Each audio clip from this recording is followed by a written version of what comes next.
चतुर्भुज के चारों भुजाओं के मध्य बिंदु के मिलने से किस चतुर्भुज का निर्माण होगा? आयत बनेगा कि वर्ग बनेगा कि सम चतुर्भुज बनेगा कि समांतर चतुर्भुज बनेगा कि समलंब चतुर्भुज बनेगा? मतलब कि इसमें दो तरह के सवाल आपसे पूछे जा सकते हैं और इन्हीं दोनों तरह के सवाल के ऊपर हम लोग थोड़ा सा बात कर लेते हैं और चीज़ों को अच्छे से समझने का प्रयास करते हैं, क्योंकि कभी भी ऐसे सवाल आपको देखने को मिल सकता है। आपसे कभी भी पूछा जा सकता है कि किसी समचतुर्भुज के चारों भुजाओं के मध्य बिंदु के मिलने से किस चतुर्भुज का निर्माण होगा। आइए सबसे पहले हम लोग समझने वाले हैं जो आपसे सवाल में पूछा जा रहा है कि एक समचतुर्भुज है जिसके दोनों विकर्णों की लंबाई दिया गया है क्रमशः 12 सेंटीमीटर 16 सेंटीमीटर। पहला विकर्ण D1 है जिसकी लेंथ 12 सेंटीमीटर है और दूसरा विकर्ण आपका D2 है जिसकी लेंथ आपको सवाल में दिया गया है 16 सेंटीमीटर है। एक समचतुर्भुज है और इस समचतुर्भुज के सभी भुजाएं आपस में बराबर होती है, ये बात आप सबको सदियों से मालूम है। ठीक है, तो सवाल में बोला गया है, अच्छा नामकरण कर लेते हैं। ये समचतुर्भुज है जिसके चारों वर्टेक्स सवाल में मान लीजिए ना दिया गया है ABCD। मैंने नामकरण कर दिया। एक समचतुर्भुज है ABCD जिसके दोनों विकर्णों की लंबाई सवाल में दिया गया है 12 सेंटीमीटर और 16 सेंटीमीटर। आपसे सवाल में और आगे दिया गया है कि इस समचतुर्भुज के सभी भुजाओं के मध्यबिंदु के मिलने से जो आकृति बनेगी उस आकृति का क्षेत्रफल क्या होगा। तो मैं AB का मध्यबिंदु ले लेता हूँ M और BC का मध्यबिंदु मैं ले लेता हूँ N। सिमिलरली DC का मध्यबिंदु मैं O ले लेता हूँ एंड AD का मध्यबिंदु मैं MNOP ले लेता हूँ। ठीक है, अब इस समचतुर्भुज के सभी भुजाओं के मध्य बिंदुओं को जब मैं इस तरीके से मिलाऊंगा, इस समचतुर्भुज के चारों भुजाओं के मध्य बिंदुओं को मैं जब इस तरीके से मिलाऊंगा तो जो एक आकृति यहाँ पे बन रही है चतुर्भुज MNOP, चतुर्भुज MNOP, इस चतुर्भुज का क्षेत्रफल क्या होगा, ये हमसे सवाल में पूछा जा रहा है कि किसी समचतुर्भुज के चारों भुजाओं के मध्य बिंदुओं को जब आप मिलाओगे तो जो आकृति बनेगी MNOP, ये जो आकृति बन रही है इस आकृति का क्षेत्रफल कितना होगा, ये हमसे सवाल में पूछा जा रहा है। जबकि चतुर्भुज ABCD एक समचतुर्भुज है जिसके दोनों विकर्ण सवाल में दिए गए हैं। अब देखिए ये तो सवाल हम लोग सॉल्व कर लेंगे, चुटकियों में सॉल्व होगा, लेकिन ये किस कॉन्सेप्ट पे है उस कॉन्सेप्ट की ओर हम लोग थोड़ा सा डिस्कशन करते हैं। ध्यान रहे कि कोई भी चतुर्भुज हो, जैसे कि अपने सवाल में समचतुर्भुज की चर्चा हो रही है, लेकिन मैं आपको बोल रहा हूं कि कोई भी चतुर्भुज हो जिसके चारों भुजाओं के मध्य बिंदु के मिलने से बनी आकृति का क्षेत्रफल अगर आपसे पूछे, कोई भी चतुर्भुज हो, बस ये सवाल में दिया गया हो कि उस चतुर्भुज के चारों भुजाओं के मध्य बिंदु के मिलने से जो आकृति बन रही है उस आकृति का क्षेत्रफल कितना होगा, तो नई आकृति का जो क्षेत्रफल होता है वह पुराने वाले आकृति के क्षेत्रफल का आधा होता है। बस ये बात आपको ध्यान में रखना है।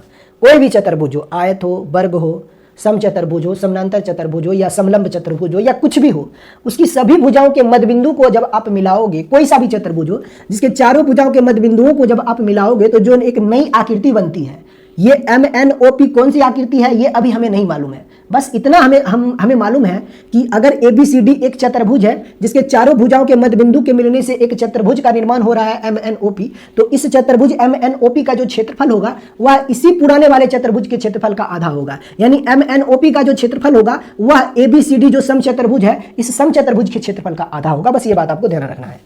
कोई भी चतुर्भुज हो, आयत हो, वर्ग हो, समचतुर्भुज हो, समानांतर चतुर्भुज हो या समलंब चतुर्भुज हो या कोई चतुर्भुज हो, उसके चारों भुजाओं के मध्य बिंदुओं को जब आप मिलाओगे तो जो आकृति बनती है उस आकृति का क्षेत्रफल पुराने वाले आकृति के क्षेत्रफल का आधा होता है। बस ये बात आपको ध्यान में रखना है। मुझे पता करना है MNOP का क्षेत्रफल, तो हम लोगों ने अभी कंसेप्ट पढ़ा कि MNOP का जो क्षेत्रफल होगा वह ABCD जो चतुर्भुज है, चतुर्भुज ABCD के क्षेत्रफल का आधा होगा। और हमें यह भी मालूम है कि ABCD एक समचतुर्भुज है, तो MNOP का जो क्षेत्रफल होगा वह इस समचतुर्भुज के क्षेत्रफल का आधा होगा। यानी समचतुर्भुज ABCD के क्षेत्रफल का आधा हो जाएगा MNOP का क्षेत्रफल। तो सबसे पहले MNOP का क्षेत्रफल निकालना है, तो सबसे पहले इस समचतुर्भुज का क्षेत्रफल निकालते हैं। यानी समचतुर्भुज ABCD का क्षेत्रफल हम लोग सबसे पहले निकालते हैं। समचतुर्भुज ABCD का क्षेत्रफल हम लोग सबसे पहले निकालते हैं। अब चूंकि ABCD एक समचतुर्भुज है तो समचतुर्भुज का क्षेत्रफल होता है 1/2 गुने दोनों विकर्णों का गुणनफल, 1/2 गुने दोनों विकर्णों का गुणनफल। अब दोनों विकर्णों की लंबाई सवाल में दिया गया है तो समचतुर्भुज का क्षेत्रफल निकाल दीजिए। समचतुर्भुज ABCD का क्षेत्रफल निकाल दीजिए 1/2 गुने 12 गुने 16, 12 गुने 16। तो समचतुर्भुज का क्षेत्रफल जो हो गया वह कितना हो जाएगा 96 वर्ग सेंटीमीटर। यानी कि समचतुर्भुज ABCD का जो क्षेत्रफल होगा वह 96 वर्ग सेंटीमीटर होगा। समचतुर्भुज ABCD का जो क्षेत्रफल होगा वह 96 वर्ग सेंटीमीटर होगा। लेकिन हमें जानना है चतुर्भुज MNOP का क्षेत्रफल। हमें जानना है चतुर्भुज MNOP का क्षेत्रफल। हमें यह जानना है कि चतुर्भुज MNOP का क्षेत्रफल कितना होगा। तो मैंने अभी आपको बताया कि चतुर्भुज MNOP का क्षेत्रफल जो होगा वह समचतुर्भुज के क्षेत्रफल का आधा हो जाएगा। तो समचतुर्भुज यानी कि चतुर्भुज ABCD, समचतुर्भुज MNOP का जो क्षेत्रफल हो जाएगा, MNOP का जो क्षेत्रफल होगा वह चतुर्भुज ABCD के क्षेत्रफल का आधा हो जाएगा। तो चतुर्भुज ABCD का जो क्षेत्रफल है वह कितना है? चतुर्भुज ABCD का क्षेत्रफल अभी आपने निकाला है 96, तो चतुर्भुज MNOP का जो क्षेत्रफल होगा वह 96 का आधा हो जाएगा। 96 का आधा कितना होता है? 48 वर्ग सेंटीमीटर। यानी कि चतुर्भुज MNOP का क्षेत्रफल हो जाएगा 48 वर्ग सेंटीमीटर और यही सवाल का उत्तर हो जाएगा। जितना क्षेत्रफल समचतुर्भुज का होगा उससे आधा क्षेत्रफल इस नई बनी है आकृति उसका हो जाएगा। बस ये बात आपको ध्यान में रखना है क्योंकि ये सब सवाल सॉल्व करने की जरूरत नहीं है, बस मैनुअली कर देना है। बस कंसेप्ट आपको पता होना चाहिए कि किसी भी चतुर्भुज के चारों भुजाओं के मध्यबिंदु के मिलने से जो आकृति बनेगी उस आकृति का क्षेत्रफल पुराने वाले आकृति के क्षेत्रफल से आधा होगा। तो पुराने वाले आकृति जो था ABCD वह हमारा समचतुर्भुज था, तो समचतुर्भुज का क्षेत्रफल हमने निकाल दिया है 96 सेंटीमीटर स्क्वायर। तो हमें जानना था कि इन चारों भुजाओं के मध्यबिंदु के मिलने से जो आकृति बन रहा है MNOP, इस MNOP का क्षेत्रफल कितना होगा? तो MNOP का क्षेत्रफल हो जाएगा पुराने वाले समचतुर्भुज के क्षेत्रफल का आधा। तो चतुर्भुज MNOP का क्षेत्रफल हो जाएगा 48 वर्ग सेंटीमीटर और यही तुम्हारा उत्तर है ऑप्शन नंबर सी। बस क्लियर। तो ये हमारा इस सवाल का उत्तर होगा। लेकिन मान लीजिए अगर हमसे ये सवाल में पूछता कि बताइए कि इस समचतुर्भुज के चारों भुजाओं के मध्यबिंदु के मिलने से जो चतुर्भुज बन रहा है MNOP वह कौन सा चतुर्भुज है? आयत है, वर्ग है, समचतुर्भुज है, समानांतर चतुर्भुज है या समलंब चतुर्भुज है? तब हम लोग कैसे सवाल को सॉल्व करते? यानी मुझे ये जानना है कि ये जो चतुर्भुज बन रहा है MNOP ये कौन सा चतुर्भुज है, तो ये हम लोग कैसे समझेंगे, इसे कैसे सॉल्व करते हैं वो देखिए। हमेशा एक बात आपको ध्यान रखना है, वैसे मैं आपको बता देता हूं कि किसी भी समचतुर्भुज के चारों भुजाओं के मध्यबिंदु के मिलने से हमेशा एक आयत का निर्माण होता है। कोई सा भी समचतुर्भुज है जिसके सभी भुजाओं के मतलब कि चारों भुजाओं के मध्यबिंदुओं को जब आप मिलाओगे तो एक चतुर्भुज बनता है और उस चतुर्भुज को हम लोग आयत कहते हैं। हमेशा समचतुर्भुज के चारों भुजाओं के मध्यबिंदु के मिलने से एक आयत का ही निर्माण होता है। लेकिन आप कहोगे कि सर आयत का ही निर्माण क्यों होता है, मैं ये कैसे मान लूँ? आपने बोला और मैं इसको कैसे मान लूँ कि ये आयत ही होगा, वर्ग क्यों नहीं होगा, समचतुर्भुज या समानांतर चतुर्भुज क्यों नहीं होगा, ये मुझे प्रूव करके दीजिए। तो चलिए हम थोड़ा प्रूव भी आपको करके दे देते हैं। देखिए एक बात आपने पढ़ा होगा कि आयत और वर्ग में बहुत सारी चीजें होती है जो सिमिलर होती है, लेकिन एक चीज जो होता है वो बहुत ज्यादा कॉमन होता है। आयत और वर्ग दोनों के विकर्णों की लंबाई आपस में समान होती है। यानी कि जैसे मान लीजिए ये हमारा एक वर्ग है, वर्ग के भी दोनों विकर्णों की लंबाई आपस में समान होता है और उसी तरह से भी आयत के भी दोनों विकर्णों की लंबाई आपस में समान होता है। क्यों होता है? क्योंकि ये वाली भुजा और ये वाली भुजा आपस में बराबर हो जाता है। ये एंगल 90 डिग्री होगा, तो इधर से भी ले लीजिएगा तो ये वाली भुजा अगर ए है तो चूंकि वर्ग की सभी भुजाएं आपस में बराबर होती है तो ये भी यहाँ पर भी 90 डिग्री का कोण बनता है। तो वर्ग में दोनों विकर्णों की लंबाई आपस में समान होती है। उसी तरह से आयत के भी दोनों विकर्णों की लंबाई आपस में समान होती है। क्यों होता है? तो यहाँ पे 90 डिग्री का कोण बनता है। प्रत्येक कोण आयत में 90 डिग्री का होता है, ये बात आपको ध्यान में रखना है। अब दोनों विकर्ण अगर आप खींच दोगे इस तरीके से तो दोनों विकर्णों की लंबाई आपस में समान हो जाएगी। मुझे बताइए अगर मुझे ये वाला विकर्ण निकालना होगा तो कैसे निकालेंगे? क्योंकि यहाँ पे एक राइट एंगल ट्रायंगल बन जाएगा। तो ये वाली डिस्टेंस आपको पता है L है, ये वाली डिस्टेंस पता है आपको B है। तो यहाँ से पाइथागोरस लगाओगे तो ये वाले डिस्टेंस आप आसानी से पता कर सकते हो, √L² + B² हो जाए। सिमिलरली अगर मुझे ये वाला डायगोनल पता करना है, ये वाला डायगोनल कि ये वाला डायगोनल क्या होगा, तो यहाँ पे भी वही प्रॉपर्टी लगाना है। ये वाला L है और ये वाला B है, तो फिर से ये वाला हो जाएगा √L² + B²। मतलब आयत और वर्ग के दोनों विकर्णों की लंबाई आपस में समान होती है। ये बात हमेशा ध्यान रखना है आपको कि आयत और वर्ग के दोनों विकर्णों की लंबाई आपस में समान होती है। अब ये आयत और वर्ग के दोनों विकर्णों की लंबाई आपस में समान होती है, इसका मतलब क्या है वो ध्यान से सोचिएगा, ध्यान से देखिएगा। एक बात बताइए कि DC का मध्य बिंदु O है, ठीक है, और AB का मध्य बिंदु M है, ठीक है। अब मैं क्या करता हूं कि M को O से मिला देता हूं। इस तरीके से अगर मैं इसको मिलाता हूं तो ये जो MO लाइन बन रहा है वह BC के पैरेलल हो जाएगा, इसमें कोई दिक्कत नहीं होना चाहिए। आप कहोगे सर बिल्कुल हो जाएगा। और मुझे ये भी मालूम है कि ABCD एक समचतुर्भुज है। तो अगर ABCD समचतुर्भुज है तो इसकी सभी भुजाएं आपस में बराबर होगी। तो मुझे एक बात बताइए कि MO BC के समानांतर है, लेकिन अगर MO की लेंथ हमें जानना है तो MO की लेंथ जो होगा वह BC के इक्वल होगा कि नहीं होगा? आपको हाँ सर बिल्कुल होगा। यानी जितना लेंथ BC का होगा उतना ही लेंथ MO का होगा, इसमें कोई दिक्कत नहीं होना चाहिए आपको। यानी अगर BC की लेंथ, अगर इस समचतुर्भुज की प्रत्येक भुजा की लंबाई 4 सेंटीमीटर है तो MO की लेंथ भी 4 सेंटीमीटर होगा। जितना लेंथ ये होगा उतना ही लेंथ ये हो जाएगा, ठीक है, कोई दिक्कत नहीं। एक विकर्ण की लंबाई आपने निकाल दिया। MNOP जो एक चतुर्भुज बन रहा है, इस चतुर्भुज के एक विकर्ण की लंबाई आपने निकाल दिया है 4 सेंटीमीटर। अब मैं क्या करता हूं कि इन दोनों भुजाओं के, यानी ये जो विकर्ण चतुर्भुज बन रहा है MNOP, इसके दूसरे विकर्ण की लंबाई मैं जानना चाहता हूं। तो मैं क्या करता हूं, इसको मैं इससे ज्वाइन कर देता हूं। मुझे बताइए BC का मिड पॉइंट N है और AD का मिड पॉइंट P है। तो जब इन दोनों भुजाओं के मध्य बिंदुओं को आप मिलाओगे तो जो ये PN लाइन बन रहा है वह DC के पैरेलल भी हो जाएगा और DC के इक्वल भी हो जाएगा, इसमें कोई दिक्कत नहीं होना चाहिए। अब चूंकि समचतुर्भुज है तो प्रत्येक भुजा की लंबाई 4 सेंटीमीटर, तो ये DC अगर 4 सेंटीमीटर है तो PN भी 4 सेंटीमीटर होगा कि नहीं होगा? आपको हाँ सर बिल्कुल होगा। मतलब यहां से एक बात आपने फाइंड कर लिया है कि PN की लेंथ जो होगा, पी एन की लेंथ जो होगा वह ओ एम के बराबर होगा। मतलब जो चतुर्भुज एम एन ओ पी बन रहा है, इस चतुर्भुज के दोनों विकर्णों की लंबाई आपस में समान हो रही है।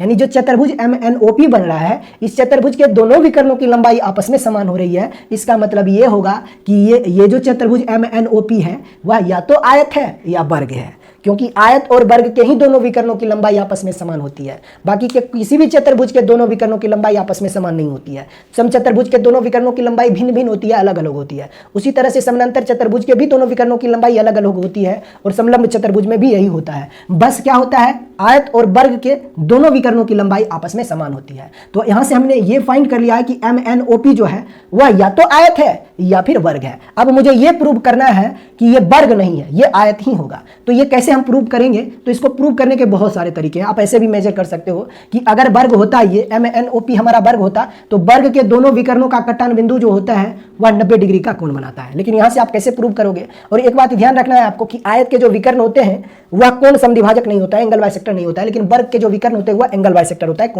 कोण को समद्विभाजित करता है। अब मुझे यह चेक करना है, प्रूव करना है कि एम एन ओ पी जो होगा वह आयत और वर्ग में से सिर्फ आयत होगा, वर्ग नहीं होगा। कैसे करेंगे वो देखिए। मैं क्या करता हूं कि अपने तो को पता चल गया कि एम एन ओ पी या तो आयत है या वर्ग है। अब एम एन ओ पी सिर्फ आयत ही होगा, क्यों होगा ये मैं जानना चाहता हूं। तो मैं क्या करता हूं कि इस समचतुर्भुज का कोई एक कोण मेजर कर लेता हूं। जैसे मैं ये एंगल ले लेता हूं, अपने मन से मैंने मान लिया ये एंगल जो है वो 120 डिग्री है। आप अपने हिसाब से कुछ भी ले लीजिए, बस मैंने इसलिए 120 डिग्री लिया है ताकि मैं चीज़ों को आसानी से प्रूव कर सकूं और आप चीज़ों को अच्छे से समझ पाओ, ठीक है। अब मुझे बताइए, अगर ये 120 डिग्री है, अगर ये एंगल 120 डिग्री है और ये समचतुर्भुज है, तो ये वाला एंगल क्या होगा? तो आपको सर ये एंगल जो हो जाएगा वह 60 डिग्री होगा, क्योंकि समचतुर्भुज में एकांतर कोण का योग 180 डिग्री होता है।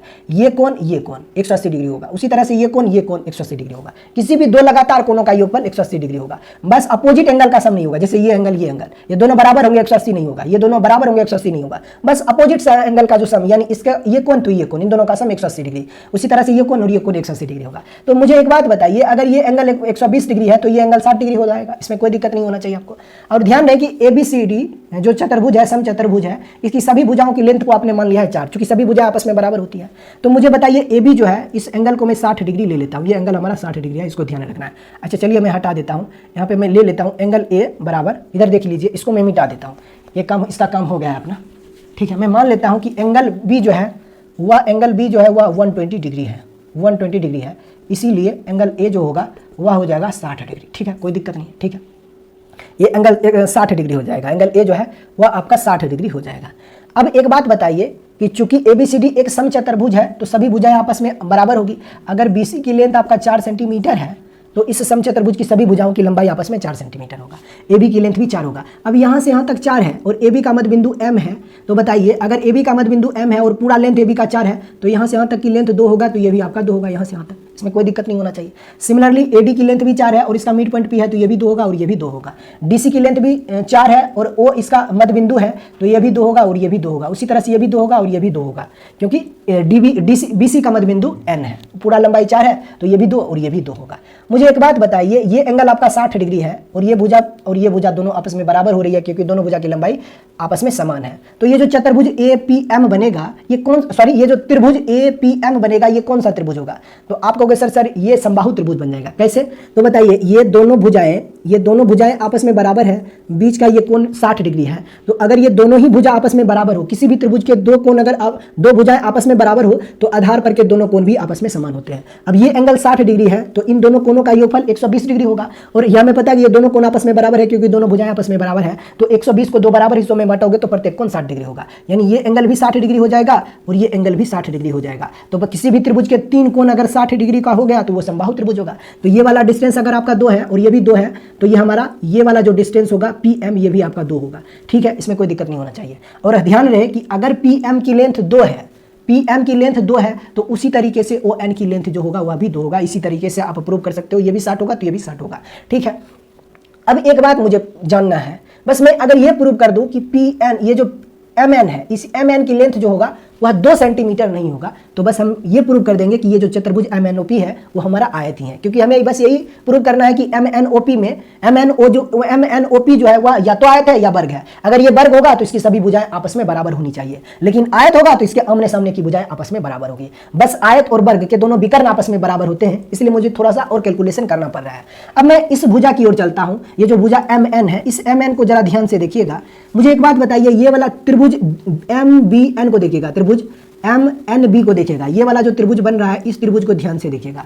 यहाँ पर भी एक समद्विबाहु त्रिभुज बन रहा है, ये वाला डिस्टेंस आपका 2 है और ये वाला डिस्टेंस भी आपका 2 है, लेकिन ये एंगल आपका कितना है, ये एंगल आपका जो है वह 120 डिग्री है, ये एंगल आपका 120 डिग्री है। और हमें ये बात पता है कि अगर ये भुजा 2 है और ये भुजा 2 है, तो किसी भी त्रिभुज में जो कोण सबसे बड़ा होता है उस कोण के सामने वाली भुजाएं सबसे बड़ी होती है। तो मुझे एक बात बताइए, ये एंगल 120 डिग्री है, तो ये बाकी के दोनों कोण जो होंगे वह 120 से कम ही होगा, है कि नहीं है? यानी बाकी के जो कोण होंगे वह 60 डिग्री और 60 डिग्री का आधा यानी 30 डिग्री का होगा। ये दोनों कोण आपस में बराबर होंगे क्योंकि दोनों भुजाएं आपस में बराबर है, तो ये भी 30 होगा और ये भी 30 होगा। अब हमने एक कॉन्सेप्ट पढ़ा है कि किसी भी ट्रायंगल में जो एंगल सबसे बड़ा होगा उस एंगल के सामने वाली भुजाएं सबसे बड़ी होगी। तो ये वाला जो ट्रायंगल MNB बन रहा है, ये वाला डिस्टेंस 2 है और ये भी 2 है, और ये सबसे बड़ा कोण है इस त्रिभुज MNB का, जिसका कोण 120 डिग्री बन रहा है। तो ये बनाइए कि ये वाला जो कोण होगा, इस कोण के सामने वाली ये जो भुजा है MN, इस MN की लेंथ जो होगा वह 2 सेंटीमीटर से बड़ा होगा कि छोटा होगा? आप कहोगे बड़ा होगा, क्योंकि ये वाला डिस्टेंस यानी 30 डिग्री के सामने वाली इस भुजा की लंबाई अगर 2 है,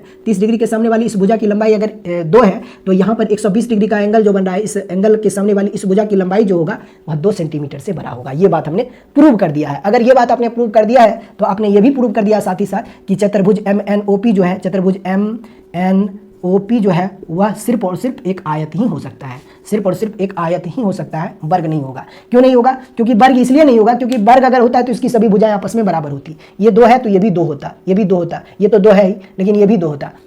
लेकिन आपने ये प्रूव किया है कि ये 2 सेंटीमीटर से बड़ा होगा। अगर ये भुजा 2 है तो ये भी 2 होगा, लेकिन ये 2 नहीं होगा बल्कि 2 से बड़ा होगा, इसलिए चतुर्भुज MNOP जो होगा वो आपका सिर्फ और सिर्फ आयत ही होगा। तो ये बहुत ही अच्छा सवाल है, कभी भी आपसे ये पूछा जा सकता है। तो देखिए, एक चीज होता है ना रट लेना, जैसे अभी मैंने बोला कि समचतुर्भुज के चारों भुजाओं के मध्य बिंदु के मिलने से हमेशा आयत का निर्माण होता है, ये मैंने बोल दिया और आपने याद कर लिया। लेकिन एक चीज होता है कि आपको पता भी है और आप उस चीज को प्रूव भी कर सकते हो, तो इसे हम लोग बोलते हैं नॉलेज, है कि नहीं है? तो ये चीजें आपको पता होना चाहिए, सिर्फ रटना नहीं है, सीखना ये बात जो होता है वो सबसे बहुत इंपॉर्टेंट होता है। चलिए आगे बढ़ते हैं क्वेश्चन नंबर 76 की ओर। इस सवाल में हमने बहुत ज़्यादा समय लगा दिया क्योंकि मुझे आपको सिखाना था, याद नहीं करवाना था। आगे बढ़ते हैं क्वेश्चन नंबर 76 की ओर। देखिएगा, सवाल में कहा एक समचतुर्भुज है, रोम्बस है, जिसका क्षेत्रफल 216 वर्ग मीटर है, इसके एक विकर्ण की लंबाई 24 मीटर है, तो समचतुर्भुज की प्रत्येक भुजा की लंबाई क्या होगी? चलिए मैं एक समचतुर्भुज ले लेता हूँ। अब समचतुर्भुज है तो प्रत्येक भुजा की लंबाई समान होती है, ठीक है। कहा इस समचतुर्भुज में एक विकर्ण की लंबाई आपको दिया गया है 24 मीटर, D1 की लेंथ जो है वह 24 मीटर है। इस समचतुर्भुज का क्षेत्रफल यानी कि एरिया जो है वह 216 वर्ग मीटर है। तो मुझे पता करना है कि इस समचतुर्भुज की भुजा की लंबाई क्या होगी। अब इस समचतुर्भुज की भुजा की लंबाई निकालने से पहले आपको इस समचतुर्भुज के दोनों विकर्णों की लंबाई भी आपको D2 दूसरे विकर्ण की लंबाई आपको पता करना है कि नहीं है? मैं मान लेता हूं कि ये वाला विकर्ण जो है वो आपको दिया गया है 24 मीटर, ये इस विकर्ण की लंबाई जो है वो D1 है और D1 की लेंथ आपको दिया गया है 24 मीटर, ठीक है। अब इस दूसरे विकर्ण की लंबाई को मैंने नाम दिया है D2 और इसी की लेंथ अपने को पता करना है। हम सबको मालूम है कि समचतुर्भुज के दोनों विकर्ण जिस बिंदु पर मिलते हैं वहाँ पे 90 डिग्री का कोण बनता है और ये विकर्ण जो होता है वह एक दूसरे को समद्विभाजित भी करता है। ये बात भी हम सबको अच्छे से पता है, ठीक है। अब अगर D1 की लेंथ 24 है तो ये भी 12 होगा और ये भी 12 हो जाएगा, राइट? कोई दिक्कत नहीं होना चाहिए, ठीक है। ये भी 12 है और ये भी 12 है, ठीक है। अगर ये वाला विकर्ण हमें मिल जाए ना तो हम लोग आसानी से ये पता कर सकते हैं कि इस समचतुर्भुज की प्रत्येक भुजा की लंबाई क्या होगी। मैं मान लेता हूं कि दूसरे विकर्णों की लंबाई जो होगा वह 2x होगा। अगर 2x है तो ये वाला डिस्टेंस x होगा, तो ये वाला डिस्टेंस भी x होगा। तो अगर दोनों विकर्णों की लंबाई आपके पास है तो समचतुर्भुज का क्षेत्रफल आप निकाल सकते हो। क्षेत्रफल होता है 1/2 गुने दोनों विकर्णों का गुणनफल। एक विकर्ण की लंबाई 2x है और दूसरे विकर्ण की लंबाई 24 मीटर है, तो इस समचतुर्भुज का क्षेत्रफल इतना हो जाएगा। इस समचतुर्भुज का क्षेत्रफल हो जाएगा 1/2 गुने दोनों विकर्णों का गुणनफल। तो इस समचतुर्भुज का क्षेत्रफल इतना, और इसी समचतुर्भुज का क्षेत्रफल अपने को सवाल में दिया गया है 216 वर्ग मीटर, ठीक है। वर्ग मीटर से वर्ग मीटर दोनों तरफ खत्म होगा, तो दोनों एक ही समचतुर्भुज का क्षेत्रफल है, इसलिए आपस में इक्वल हो जाएगा। अब इसे आप सॉल्व कर दीजिए, 2 से 12 बार में कट जाएगा और 12 से इसे आप काट सकते हो कितने बार में, 12 एकम 12 हो जाएगा और शेष उधर हो जाएगा 9 और 6, 12 8 96 और 2 से आप इसे काट सकते हो 9 बार में, ठीक है। तो यहाँ से x की वैल्यू को आपने फाइंड किया है 9। x की वैल्यू अगर 9 है तो हमसे पूछा क्या है, अच्छा x की वैल्यू अगर 9 है तो ये वाला डिस्टेंस आपने खुद दिया है कितना है 9, ये वाला डिस्टेंस 9 है और ये वाला डिस्टेंस आपका 12 है। हमसे पूछा जा रहा है समचतुर्भुज के भुजा की लंबाई क्या होगा। तो मुझे बताइएगा ये जो त्रिभुज बन रहा है समकोण त्रिभुज, इस समकोण त्रिभुज में कर्ण की लंबाई क्या होगी, जबकि ये वाला डिस्टेंस 9 है, ये 12 है और यहाँ पे 90 डिग्री का कोण बन रहा है। तो आपको सर सिंपल सी बात है, ट्रिपलेट होता है 9 12 15 का, ये अगर 9 है ये 12 है तो ये 15 हो जाएगा। और अब हमें ये भी मालूम है कि समचतुर्भुज के प्रत्येक भुजा की लंबाई आपस में बराबर होती है, तो इस समचतुर्भुज की प्रत्येक भुजा की लंबाई ऑप्शन नंबर सी 15 मीटर हो जाएगा। आइए आगे बढ़ते हैं क्वेश्चन नंबर 77 की ओर। कहा है एक असमानांतर चतुर्भुज की दो समानांतर भुजाओं के बीच की दूरी ज्ञात कीजिए यदि असमानांतर चतुर्भुज का क्षेत्रफल 150 वर्ग मीटर है और दो समानांतर भुजाओं की लंबाई क्रमशः इतना इतना है। मतलब कि यहाँ पर ट्रेपेजियम की चर्चा हो रही है, एक समलंब चतुर्भुज की चर्चा हो रही है। समलंब चतुर्भुज में ही दो भुजाएं समानांतर होती है और दो भुजाएं असमानांतर होती है, और समलंब चतुर्भुज को आप समानांतर चतुर्भुज नहीं बोल सकते हो। ठीक है, आइए क्वेश्चन नंबर 77 की ओर बढ़ते हैं हम लोग। एक ट्रेपेजियम है बोले तो एक असमानांतर चतुर्भुज है, यानी कि एक समलंब चतुर्भुज, राइट। ये दोनों भुजाएं समानांतर चतुर्भुज में समानांतर होती है और ये दोनों भुजाएं असमानांतर है, क्योंकि कहीं ना कहीं जाके टकरा जाएगा। ठीक है, अब कहा इस असमानांतर चतुर्भुज के दो समानांतर भुजाओं के बीच की दूरी ज्ञात कीजिए, यानी कि ऊंचाई आपसे। अच्छा, क्या आपसे पूछा जा रहा है कि एक समानांतर चतुर्भुज की दो समानांतर भुजाओं के बीच की दूरी ज्ञात कीजिए। मतलब कि हमसे पूछा जा रहा है ये वाला डिस्टेंस क्या होगा, यानी ऊंचाई पूछा जा रहा है। इस समलंब चतुर्भुज की ऊंचाई क्या होगा, जबकि दोनों समानांतर भुजाओं की लंबाई दिया गया है और इसका क्षेत्रफल दिया गया है। इस समलंब चतुर्भुज का जो क्षेत्रफल है वो 150 वर्ग मीटर है, राइट।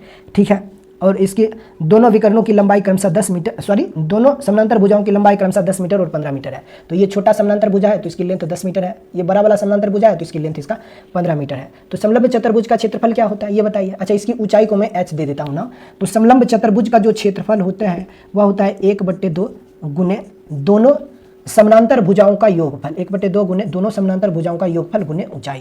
अब इसी समलंब चतुर्भुज का क्षेत्रफल अपने को सवाल में दिया गया 150 वर्ग मीटर। दोनों एक ही समलंब चतुर्भुज का क्षेत्रफल है तो इसलिए आपस में बराबर हो जाएगा। अब इसे आप सॉल्व कर दीजिए, ये हो जाएगा कितना 25, और ये बट्टा वाला 2 इधर आके मल्टीप्लाई होगा, तो यहाँ पे आप इसे लिख सकते हो कितना 25 गुने h।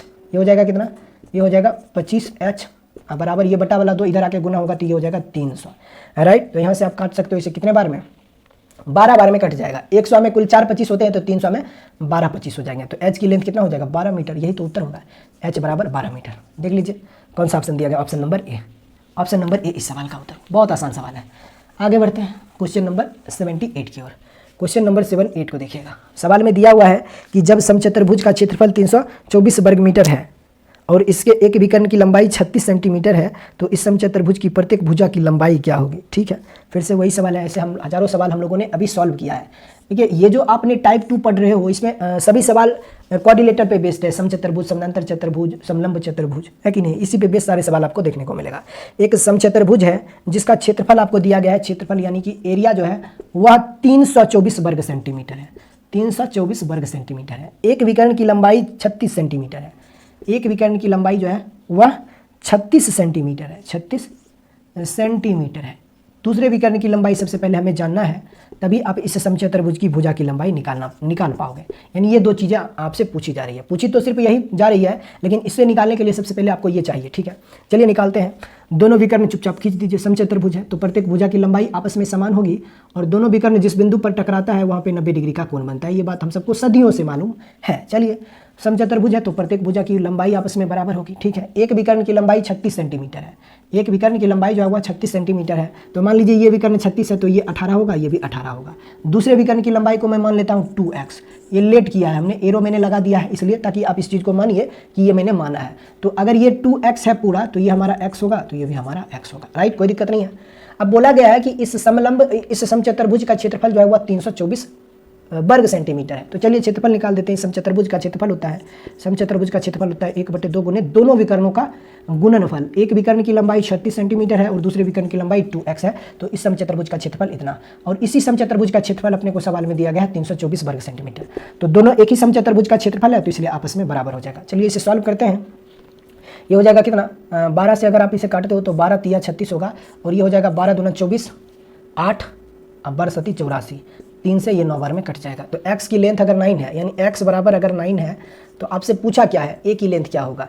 x बराबर अगर 9 है ठीक है। x की वैल्यू यहाँ पे आप रख दीजिए 9, तो यहाँ पे जब आप 9 रखोगे तो ये समकोण त्रिभुज बनेगा, और इस समकोण त्रिभुज में ये वाला एंगल 90 डिग्री है, यहाँ से यहाँ तक की लेंथ 18 है, ये 9 है, तो a की लेंथ आप आसानी से पता कर सकते हो। a बराबर हो जाएगा a² बराबर हो जाएगा, समकोण त्रिभुज में दोनों छोटी भुजाओं के वर्गों का योगफल सबसे बड़ी भुजा के वर्ग के बराबर होता है, तो 18 का स्क्वायर प्लस 9 का स्क्वायर, यही हो जाएगा ना। तो a बराबर हो जाएगा 324 प्लस 81, रूट अंडर 324 और प्लस 81। अब देख लीजिए यूनिट डिजिट 5 तो नहीं बन रहा है ना, 5 ही बनेगा, या फिर 78 का आंसर या तो ऑप्शन बी होगा या फिर ऑप्शन नंबर सी होगा, क्योंकि यूनिट डिजिट 5 होना ही है, बस ये रूट में है। तो देख लीजिए, इसे सॉल्व करके आप निकाल सकते हो। चलिए आगे बढ़ते हैं। लेकिन मुझे लगता है अब इस तरह के पे इतने सारे सवाल हम लोगों ने सॉल्व कर लिया है, तो आप कुछ ऐसे सवाल भी होंगे जहाँ पे आप चीज़ों को सॉल्व कर सकते हो। 79 की ओर बढ़ते हैं। तो समचतुर्भुज की एक भुजा और दो विकर्णों में से एक की लंबाई 14 सेंटीमीटर है। मतलब फिर से वही सवाल है 79 में कि एक समचतुर्भुज है, ऐसे करके एक समचतुर्भुज है जिसके सभी भुजाएं और एक विकर्ण आपस में समान है, ठीक है। और उसकी लेंथ आपको दिया गया है 14 सेंटीमीटर। D1 की लेंथ मान लीजिए 14 है, और D2 की लेंथ अपने को नहीं पता है, जो कि हमें मालूम करना है, ठीक है। बेसिकली हमसे क्षेत्रफल पूछा जा रहा है ना, ठीक है। क्षेत्रफल तो निकाल लेंगे, बट उससे पहले हमें दूसरे विकर्ण की लंबाई चाहिए, ठीक है। और इस समचतुर्भुज की प्रत्येक भुजा की लंबाई भी 14 सेंटीमीटर है। ये दोनों आपस में इक्वल है, ये सवाल में दिया गया है। मैं क्या करता हूँ कि दोनों विकर्ण को खींच देता हूँ अपने मन से, ठीक है। एक विकर्ण की लंबाई जो है वह 14 है, तो यहाँ पे 90 डिग्री का कोण बनेगा। दोनों विकर्ण का कटान बिंदु 90 डिग्री का कोण बनता है। दोनों विकर्णों के जो कटान बिंदु होते हैं वहाँ पे 90 डिग्री का कोण बनता है। अब इस विकर्ण को मैं मान लेता हूँ 14, तो ये आपका 7 होगा, ये भी आपका 7 होगा, कोई दिक्कत नहीं है, ठीक है। अब ये हमारा समचतुर्भुज की प्रत्येक भुजा है, तो अब आपस में बराबर होगा, जिसकी लेंथ 14 सेंटीमीटर है, राइट। अब दूसरे विकर्ण को मैं 2x मान लेता हूँ, ये आपका 2x है, तो ये भी x होगा और ये भी x होगा, कोई दिक्कत नहीं है। बस यहाँ से आप x की वैल्यू निकाल लीजिए। x बराबर हो जाएगा x² बराबर हो जाएगा 14 का स्क्वायर माइनस 7 का स्क्वायर, यही हो जाएगा ना। तो यहाँ से x की वैल्यू आप निकाल सकते हो। 196 माइनस कितना हो जाएगा, रूट अंडर 196 माइनस 49, यही होगा ना। तो जब आप इसे सॉल्व करोगे तो ये भी कहीं इरेशनल नंबर तो नहीं मिलने वाला है ना। 9 में से 16 में से 9 घटेगा 7 मिलेगा, ठीक है। मतलब कि इरेशनल नंबर ही मिलने वाला है, राइट। 18 में से 4 घटेगा तो ये आपको मिलेगा 14, राइट। Root under 147, right. यहाँ से x की वैल्यू आपने एज्यूम कर लिया है, इतना है। तो 2 आपसे पूछा क्या है, इसका क्षेत्रफल, तो 2x की लेंथ कितना हो जाएगा, 2x की लेंथ जो होगा वह हो जाएगा 2√147, ठीक है। तो क्षेत्रफल जो होगा उसमें भी आपको ये रूट अंडर 147 का रूल होगा, ठीक है। कौन सा सवाल था, सवाल कौन सा था, 7 4 11, ये 3 से तो कटने वाला है 147, 147 को 3 से आप काट सकते हो, तो क्या लिखोगे ये बताओ। 147 को जब आप 3 से काटोगे तो 3 चौका 12 हो जाएगा, और 3 9 27, यानी कि 3 गुने 89 से आप लिख सकते हो 7√3, कोई दिक्कत नहीं है। अब अगर x की वैल्यू 7√3 है, तो 2x की वैल्यू कितना हो जाएगा, 2x की वैल्यू हो जाएगा 14√3, यही होगा ना। तो क्षेत्रफल आप आसानी से पता कर सकते हो, दोनों विकर्ण की लंबाई आपके पास है ही, तो क्षेत्रफल आप निकाल सकते हो। 1/2 गुने D1 कितना है, 14 है, ठीक है। दूसरे विकर्ण की लंबाई क्या है, 14√3 है, ठीक है, यही होगा ना। अच्छा, एक चीज़ मैं आपको बता देता हूँ, ये आपका उत्तर हो जाएगा 98√3, देख लीजिए कौन सा ऑप्शन है। एक चीज़ मैं आपको बता देता हूँ, ऑप्शन नंबर सी इस सवाल का उत्तर हो जाएगा। देखिए, कभी भी किसी समचतुर्भुज की एक भुजा और दोनों में से एक विकर्ण की लंबाई आपस में बराबर होना, तो दूसरे विकर्ण की जो लंबाई होती है वह उससे √3 टाइम्स ज़्यादा होता है, ये बात आपको ध्यान में रखना है। अगर D1 की लेंथ आपका 14 है, तो D2 की लेंथ जो होगा, दूसरे विकर्ण की लंबाई जो होगा वह 14√3 होगा। अगर D1 आपका 10 है, तो D2 की लेंथ जो हो जाएगा वो आपका 10√3 हो जाएगा, ये बात आपको ध्यान में रखना है। ये प्रॉपर्टी ही होता है, आप देख लीजिए सॉल्व करोगे तो इतना करने की हमें कोई ज़रूरत नहीं थी। बस ये चीज़ मैंने आपको, 2 सवाल था पिछले सवाल में, मैंने आपको ये नहीं बताया था। बस मैं ये आप चाह रहा था कि आप चीज़ों को देखकर खुद ही समझ जाओ कि अगर किसी भी समचतुर्भुज की प्रत्येक भुजा और दोनों में से एक विकर्ण की लंबाई आपस में समान हो, तो एक विकर्ण की लंबाई जितना होगा उससे √3 टाइम्स से ज़्यादा होगा दूसरे विकर्ण की लंबाई, यानी √3 टाइम्स जो होता है वह दूसरे विकर्ण की लंबाई अधिक होती है। चलिए आगे बढ़ते हैं 80 की ओर। क्वेश्चन नंबर 80 कहा है, एक समबाहु त्रिभुज की ऊंचाई एक वर्ग के विकर्ण के बराबर है, त्रिभुज और वर्ग के क्षेत्रफल का अनुपात, ठीक है।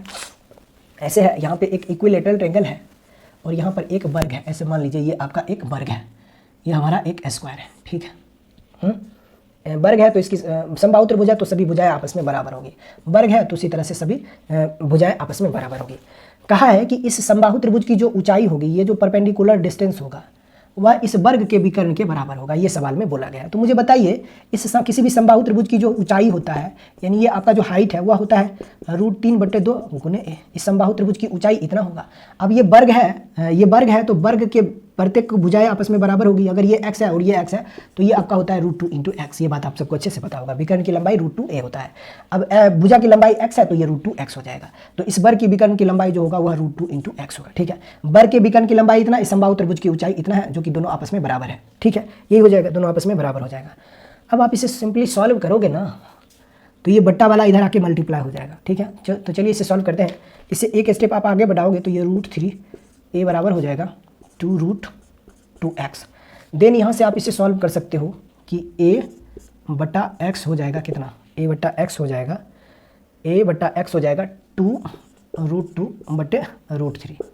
यही होगा ना, मतलब कि आपसे पूछा था क्या, आपसे पूछा था उसके क्षेत्रफल का अनुपात, तो अभी आपने निकाला है उसके भुजा का अनुपात जो होगा वह 2√2/√3 होगा। तो दोनों के एरिया का रेशियो निकाल दीजिए। इस समबाहु त्रिभुज के क्षेत्रफल जिसकी भुजा की लंबाई अगर इतना होगा तो वर्ग की भुजा की लंबाई इतना होगा। तो दोनों का क्षेत्रफल निकाल दीजिए। एरिया का रेशियो क्या हो जाएगा, तो इसका क्षेत्रफल कितना हो जाएगा। अगर भुजा की लंबाई 2√2 है तो समबाहु त्रिभुज का क्षेत्रफल होता है √3/4 गुने भुजा का स्क्वायर। तो भुजा है 2√2, तो 2√2 का स्क्वायर कितना हो जाएगा, ये 4 गुने 2 यानी कि 8 हो जाएगा। राइट, ये हो जाएगा समबाहु त्रिभुज का क्षेत्रफल। ठीक है, और ये हो जाएगा हमारा वर्ग का क्षेत्रफल। जब वर्ग की भुजा की लंबाई √3 है तो इसका क्षेत्रफल हो जाएगा कितना, √3 का स्क्वायर 3 होगा। तो समबाहु त्रिभुज इस वर्ग का क्षेत्रफल इतना और समबाहु त्रिभुज का क्षेत्रफल इतना है। तो यहाँ से आप इसे हटा सकते हो, 4 दूना 8 होगा, 2√3 हो जाएगा। अगर इसे आप और रेशियो को बैलेंस करना चाहोगे तो एरिया का, ये समबाहु त्रिभुज है और ये आपका वर्ग है, तो ये हमारा हो जाएगा 2√3 हो जाएगा। ठीक है, अगर अगेन आप इसे बैलेंस करना चाहते हो तो √3 से इसे आप कैंसिल कर सकते हो √3 टाइम्स में, तो इसके क्षेत्रफल का अनुपात 2:√3 हो जाएगा, 2:√3 हो जाएगा। देख लीजिए कौन सा ऑप्शन है। Option number B is the right answer. यानी एक समबाहु त्रिभुज और एक वर्ग के समबाहु त्रिभुज की ऊंचाई और वर्ग के विकर्ण की लंबाई आपस में बराबर हो तो दोनों के क्षेत्रफल का अनुपात 2:√3 होता है। ये कंसेप्ट है, दिमाग में अपने आप सेट कर लीजिए। ये चीज़ें मैंने तो प्रूव करके बता दिया आपको। मैं चाहता तो आप डायरेक्ट पहले ये बता सकता था कि किसी समबाहु त्रिभुज की ऊंचाई और वर्ग के विकर्ण की लंबाई आपस में बराबर हो तो दोनों के क्षेत्रफल का अनुपात 2:√3 होता है। ये चीज़ें अगर मैं पहले बोलता तो वही चीज़ हो जाता है रटने वाली बात। बस मैंने यहाँ पे सॉल्व भी कर दिया है। तो अब आपको ये दिमाग में रखना है कि किसी समबाहु त्रिभुज की ऊंचाई और वर्ग के विकर्ण की लंबाई आपस में बराबर हो तो दोनों के क्षेत्रफल का अनुपात 2:√3 होता है। आइए आगे बढ़ते हैं। यहाँ पे कोई भी इंटीजर वैल्यू लेके भी चीज़ों को सॉल्व किया जा सकता है। क्वेश्चन नंबर 81 की ओर हम लोग बढ़ते हैं। देखिएगा, सवाल में दिया गया है कि 12 सेंटीमीटर और 8 सेंटीमीटर भुजाओं वाले आयत से एक समचतुर्भुज बनाया गया है। ठीक है, जिसकी परिधि आयत की परिधि के समान थी। ठीक है, इसका मतलब ये हुआ कि उसे मोड़ कर बनाया गया होगा। एक आयत को मोड़कर एक समचतुर्भुज बनाया गया होगा, तभी दोनों का परिमाप आपस में बराबर हो रहा है। परिधि मतलब कि परिमाप होता है। अगर कोई भी दो विमीय आकृति वाले चीज़ों का परिमाप आपस में समान है, इसका मतलब ये हुआ कि एक द्विविमीय आकृति को मोड़कर वह दूसरी द्विविमीय आकृति बनाई गई है। तो एक आयत से अगर एक समचतुर्भुज को बनाया गया है तो आप कह सकते हो कि उसका परिमाप आपस में समान होगा। यहाँ पे परिधि सवाल में नहीं भी देगा ना कि परिमाप आपस में समान है, तो ये आपको मान के चलना है, मैथमेटिक्स की प्रॉपर्टी होती है। ठीक है, कहा उसका एक कोण 120 डिग्री है, यानी कि जो समचतुर्भुज बनेगा उस समचतुर्भुज का एक कोण 120 डिग्री है, तो समचतुर्भुज का क्षेत्रफल कितना होगा। बहुत आसान सवाल है। एक आयत को मोड़कर एक समचतुर्भुज बनाया गया है तो दोनों का परिमाप आपस में बराबर होगा। एक आयत को मोड़कर, जैसे मान लीजिए ये आयत है, ठीक है, मैं फिगर वगैरह ड्रॉ करने लगता हूँ ना तो इसलिए थोड़ा सा ज़्यादा समय लग जाता है, लेकिन ध्यान रहे कि फिगर जब आप अच्छे से समझते हो तो चीज़ें 100% क्लियर हो जाती है। इसे मोड़कर एक समचतुर्भुज बनाया गया। मान लीजिए ये समचतुर्भुज ही है, इसको आप मान के चलिए कि ये आपका समचतुर्भुज ही है। ठीक है, अब इसको मोड़कर अगर ये समचतुर्भुज बनाया गया है तो दोनों का पेरीमीटर आपस में समान होगा। इसका पेरीमीटर अगर P2 है तो P1 बराबर P2 होगा। ये बात ध्यान में रखना है आपको। और सवाल में भी दे रखा है कि आयत का परिमाप जो है वह समचतुर्भुज के परिमाप के बराबर। परिधि मतलब कि परिमाप, परिधि मतलब चारों घेरा, तो यहाँ पे घेरा जो होता है वह पेरीमीटर कहलाता है। आयत की लंबाई 12 सेंटीमीटर है, चौड़ाई 8 सेंटीमीटर है। और आप सबको अच्छे से पता होगा कि समचतुर्भुज की सभी भुजाएं आपस में समान होती है, इसीलिए इसका पेरीमीटर जो होता है वह 4a कहलाता है। तो यहाँ से इसका पेरीमीटर क्या होगा, इसका पेरीमीटर होता है, आयत का जो परिमाप होता है वह होता है 2 गुने लंबाई प्लस चौड़ाई, 2 × 12 + 8 इक्वल टू ये हो जाएगा, आयत का परिमाप इतना है और समचतुर्भुज का परिमाप इतना होगा, तो आयत का जो परिमाप होगा वह इसी समचतुर्भुज के परिमाप के बराबर है, ऐसा सवाल में बोला गया है। ये हमारा ए है, ठीक है। अब इसे सॉल्व करोगे तो 12 8 20 20 दूना 40। अगर 40 की लेंथ जो है, 40 की वैल्यू जो है, 40 वेटेज की वैल्यू जो है वह 4a के इक्वल है, मीन्स कि आप कह सकते हो कि a की वैल्यू 10 होगा, यानी बनने वाले इस समचतुर्भुज की प्रत्येक भुजा की लंबाई 10 यूनिट होगा या फिर 10 सेंटीमीटर होगा। अब एक और चीज़ बोला गया है कि जो समचतुर्भुज बनाया गया है आयत को मोड़कर, ये वाला जो समचतुर्भुज बनाया गया है आयत को मोड़कर, जिसकी भुजा की लेंथ अभी आपने 10 सेंटीमीटर निकाला है, इस समचतुर्भुज का एक कोण सवाल में दिया गया है 120 डिग्री। तो मैं मान लेता हूँ ये एंगल 120 डिग्री होगा। अब अगर ये एंगल 120 डिग्री है तो ये एंगल हमारा 60 डिग्री होगा। समचतुर्भुज में किसी भी दो लगातार कोणों का योगफल 180 डिग्री होता है, बस ये अपोजिट एंगल, जैसे इस एंगल का अपोजिट ये है, तो इन दोनों का कोण आपस में बराबर होता है, 180 नहीं होता है। अपोजिट मतलब जैसे ये कोण और ये कोण, ये कोण और ये कोण, ये कोण और ये कोण, ये कोण और ये कोण, इन दोनों कोणों का योग 180 डिग्री होता है। तो ये 120 है तो ये हमारा 60 डिग्री होगा, राइट। कोई दिक्कत नहीं होना चाहिए आपको। अच्छा, एक बात और आपको पता होना चाहिए कि जैसे समचतुर्भुज के दोनों विकर्ण जो होते हैं वह कोण समद्विभाजक होता है, कोण समद्विभाजक होता है। समचतुर्भुज के जो दोनों विकर्ण होते हैं वह कोण समद्विभाजक होता है। अगर ये पूरा 120 डिग्री है तो ये विकर्ण जो होगा वह 120 को दो बराबर हिस्सों में बांट देगी। ये एंगल सवाल में दिया गया 120 डिग्री, 120 डिग्री, ये हमें सवाल में दिया गया 120। तो ये विकर्ण जो है वह इस समचतुर्भुज के दोनों विकर्ण जो होते हैं वह कोण समद्विभाजक को, समचतुर्भुज के जो विकर्ण होते हैं वह कोण समद्विभाजक होता है। अब ये पूरा कोण 120 था तो ये 120 को ये वाला विकर्ण दो बराबर हिस्सों में बांटेगी, तो ये भी 60 होगा और ये भी 60 होगा, ठीक है। उसी तरह से ये भी 120 था तो ये भी आपका 60 हो जाएगा और ये भी आपका 60 हो जाएगा, राइट। कोई दिक्कत नहीं होना चाहिए।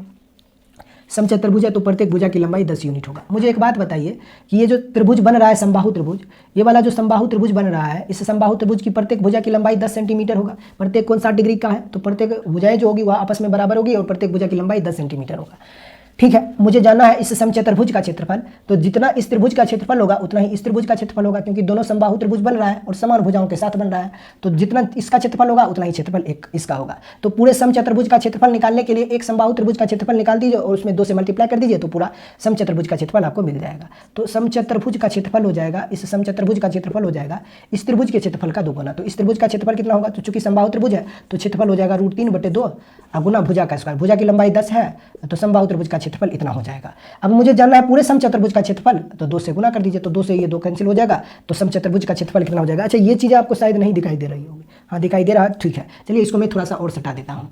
इस त्रिभुज का क्षेत्रफल होगा क्योंकि समबाहु है तो √3/2 गुने भुजा का स्क्वायर। भुजा की लंबाई 10 है तो समबाहु त्रिभुज का क्षेत्रफल इतना। मुझे जानना है पूरे समचतुर्भुज का क्षेत्रफल, तो जितना त्रिभुज इस त्रिभुज का क्षेत्रफल उतना ही इस त्रिभुज का क्षेत्रफल, दोनों समबाहु त्रिभुज है और भुजा की लंबाई आपस में समान है। तो एक समबाहु त्रिभुज का क्षेत्रफल इतना है तो इसमें 2 समबाहु त्रिभुज है तो 2 समबाहु त्रिभुज का क्षेत्रफल इतना। अब दोनों समबाहु त्रिभुज का जो क्षेत्रफल होगा वह इस पूरे समचतुर्भुज के क्षेत्रफल को दर्शाएगा। 2 से 2 कट जाएगा तो पूरे समचतुर्भुज का क्षेत्रफल हो जाएगा 100√3 वर्ग सेंटीमीटर। यही इस सवाल का उत्तर होगा। देख लीजिए जो ऑप्शन है, ऑप्शन नंबर 100√3 वर्ग सेंटीमीटर, यही होगा ना, कहीं मिस्टेक तो नहीं हुआ है ना। 100√3 वर्ग सेंटीमीटर। अच्छा, समबाहु त्रिभुज का क्षेत्रफल होता है √3/4 गुने भुजा का स्क्वायर। यहाँ पे बट्टा, ओ माय गॉड, थोड़ा सा कॉमन मिस्टेक हुआ है। √3/4 गुने बोले तो थोड़ा सा यहाँ पे सिली मिस्टेक हो गया है। यहाँ पे हमें क्या करना था, हम सब कुछ मालूम है कि समबाहु त्रिभुज का जो क्षेत्रफल होता है वह √3/4 गुने भुजा का स्क्वायर होता है। तो 2 से 2 कटेगा तो 2 से ये 5 कट जाएगा। उत्तर आपका हो जाएगा कितना, सब पूरे समचतुर्भुज का क्षेत्रफल 50√3 वर्ग सेंटीमीटर। देख लीजिए option number B is the right answer. चलिए आगे बढ़ते हैं।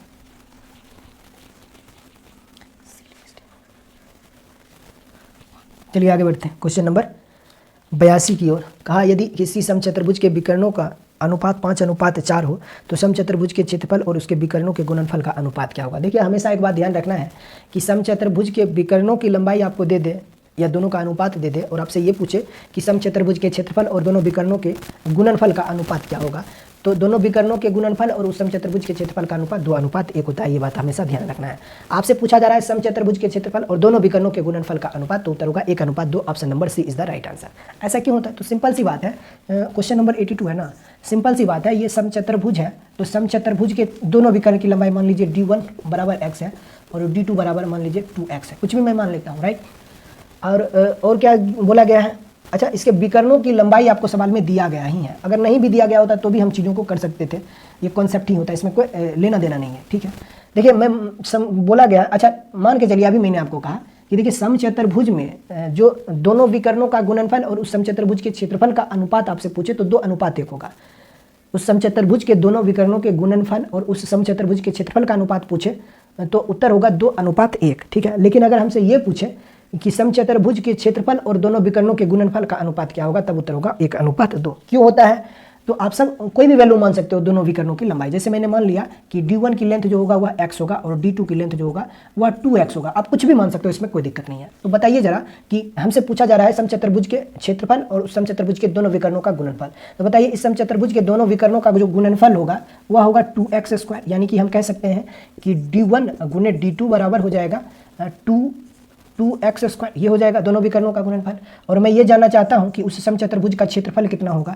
एरिया अगर मैं जानना चाहता हूँ तो समचतुर्भुज का क्षेत्रफल होता है 1/2 गुने दोनों विकर्णों का गुणनफल। ये बात आप सबको मालूम है कि नहीं? तो यहाँ से हो जाएगा 1/2 गुने x गुने 2x। दोनों विकर्णों की लंबाई इतना है, तो 2 से 2 खत्म हो जाएगा तो x² यहाँ पे मिल जाएगा आपको, x² है कि नहीं है? तो यहाँ से आपने ये पता किया कि D1 गुने D2 मतलब कि दोनों विकर्णों का गुणनफल अनुपात 1/2 गुने D1 इंटू D2, यानी कि दोनों विकर्णों का गुणनफल अनुपात उस समचतुर्भुज के क्षेत्रफल का अनुपात अगर आप निकालना चाहते हो, किसी समचतुर्भुज के दोनों विकर्णों के गुणनफल और उसी समचतुर्भुज के क्षेत्रफल का अनुपात अगर आप निकालना चाहते हो, तो देखिए विकर्णों का गुणनफल आपको मिला है 2x² और क्षेत्रफल आपको मिला है x²। तो x² से x² खत्म होगा तो यहाँ से रेशियो बना है 2:1, यानी कि अगर समचतुर्भुज का क्षेत्रफल 1 होगा तो दोनों विकर्णों का गुणनफल 2 होगा। क्यों होता है? तो देखिए यहीं से फॉर्मूला से पता चलता है ना कि जो क्षेत्रफल होता है वह दोनों विकर्णों के गुणनफल से आधा होता है। यानी जो क्षेत्रफल होता है समचतुर्भुज के वह दोनों विकर्णों के गुणनफल से आधा होता है। तो क्षेत्रफल अगर 2 होगा तो गुणनफल दोनों विकर्णों का 4 होगा, है कि नहीं है? अगर क्षेत्रफल 1 होगा तो दोनों विकर्णों का गुणनफल 2 हो जाएगा। ये चीज़ें यहीं से निकल के आती हैं। चलिए आगे बढ़ते हैं क्वेश्चन नंबर 83 की ओर। क्वेश्चन नंबर 83 सवाल में दिया गया है एक समानांतर चतुर्भुज की ऊंचाई 7 सेंटीमीटर है, क्षेत्रफल 161 वर्ग सेंटीमीटर है, तो आधार की लंबाई क्या होगा। समानांतर चतुर्भुज का जो क्षेत्रफल होता है वह होता है आधार गुने ऊंचाई। ये होता है उस समानांतर चतुर्भुज का क्षेत्रफल, यानी कि पैरेललोग्राम का एरिया, राइट। तो सवाल में बोला गया है कि समानांतर चतुर्भुज की ऊंचाई 7 सेंटीमीटर है, यानी आधार की लंबाई आपसे पूछा जा रहा है, जबकि उस समानांतर चतुर्भुज का क्षेत्रफल सवाल में दिया गया 161 वर्ग सेंटीमीटर। 7 दूना 14, 7 या 21, तो आधार की लंबाई जो होगा वह 23 सेंटीमीटर होगा, ऑप्शन नंबर बी। ये सब सवाल बताने लायक नहीं है और ना ही पूछने लायक है। चलिए आगे बढ़ते हैं क्वेश्चन नंबर 24 की ओर। क्वेश्चन नंबर 84 है ना। क्वेश्चन नंबर 84 सवाल में बोला गया है कि एक समलंब चतुर्भुज का क्षेत्रफल 18 वर्ग सेंटीमीटर है, इसकी ऊंचाई और आधार 3 सेंटीमीटर 5 है और 5 सेंटीमीटर है, तो आधार के समानांतर भुजा की लंबाई ज्ञात कीजिए।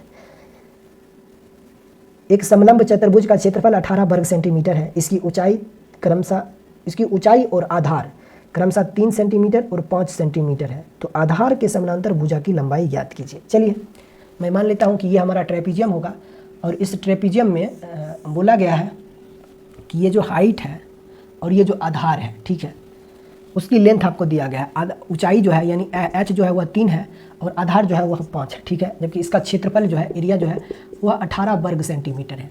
तो इसकी लेंथ हमसे पूछा जा रहा है। देखिए फिगर में उल्टा पुल्टा कुछ भी हो सकता है ये भुजाएं जो है वह इससे बड़ी हो, ये हो सकता है, बस बनाने में ये आपको लग रहा होगा ये भुजा जो है वह इससे बड़ी लग रही है, हाँ ठीक है, लेकिन ये भी हो सकता है कि इसकी लेंथ जो होगा वह इससे बड़ी हो। बस ट्रेपीजियम का शेप मैं आपको ये बता रहा हूँ, ठीक है। मुझे ये जानना है कि इसकी लेंथ क्या होगा, ठीक है। x मैंने मान लिया। समलंब चतुर्भुज का क्षेत्रफल होता है 1/2 गुने दोनों विकर्णों का गुणनफल, दोनों विकर्णों का योगफल गुने ऊंचाई, तो 5 + x, ये हो जाएगा कितना 5 + x इंटू h की लेंथ 3 है। तो समलंब चतुर्भुज का क्षेत्रफल और इसी समलंब चतुर्भुज का क्षेत्रफल सवाल में दिया गया 18, तो ये हो जाएगा 6 बार में, तो यहाँ से हो जाएगा 2 से इसको मल्टीप्लाई कीजिए 12, तो यहाँ से हो जाएगा 5 + x की वैल्यू 12 है, तो x की वैल्यू हो जाएगा 7, यानी कि इस x की लेंथ आपको मिला है 7। मतलब ये कि x को यहाँ पे रखना था, यानी 7 यहाँ आ जाएगा और 5 यहाँ से उठकर इधर चल जाएगा, कोई दिक्कत नहीं है।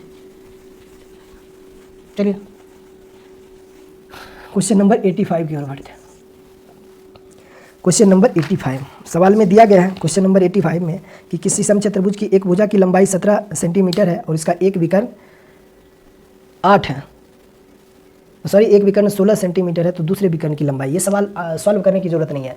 आप सबको मालूम होगा कि समचतुर्भुज के दोनों विकर्णों को जब आप खींचते हो तो दोनों विकर्ण एक दूसरे को 90 डिग्री पर काटती है और 90 डिग्री के सामने वाली भुजा उस समचतुर्भुज की प्रत्येक भुजा की लंबाई कहलाती है और प्रत्येक भुजा की लंबाई 17 सेंटीमीटर है। और समचतुर्भुज में प्रत्येक भुजा जो होता है वह हाइपोटेनियस की तरह काम करता है।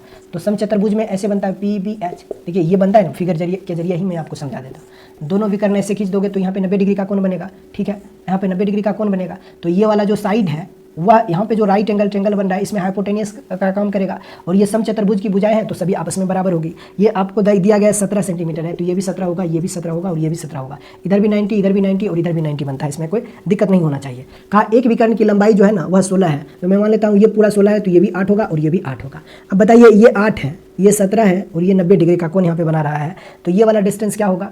तो 7, 8, ये कितना हो जाएगा ये बताइए? 8, 15, 17 से एक राइट एंगल ट्रायंगल का ट्रिपलेट बनता है। तो ये वाली साइड अगर 8 है तो ये वाली साइड जो होगा वह 15 हो जाएगा। अब ये 15 है तो ये भी 15 हो जाएगा। तो दूसरे विकर्ण की लंबाई जो होगा वह क्या हो जाएगा? 30 सेंटीमीटर हो जाएगा।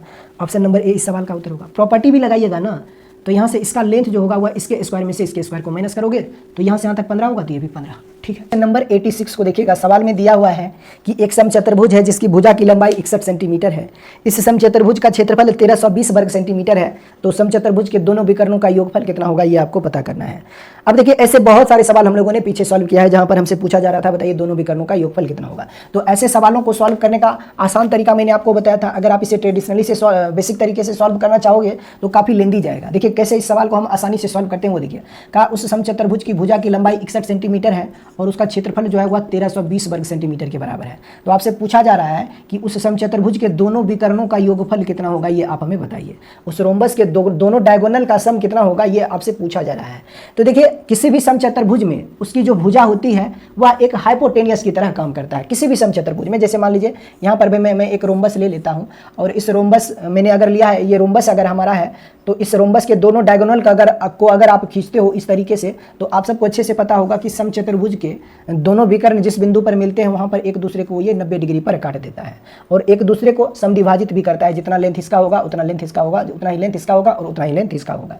ये हम लोगों ने पढ़ा है। और आप एक बात और जानते होंगे कि समचतुर्भुज की सभी भुजा की लंबाई आपस में समान होती है। प्रत्येक भुजा जो होता है समचतुर्भुज में बराबर होता है। तो आप हमें एक चीज़ बताइए, यहाँ पर जरा ध्यान से देखिएगा।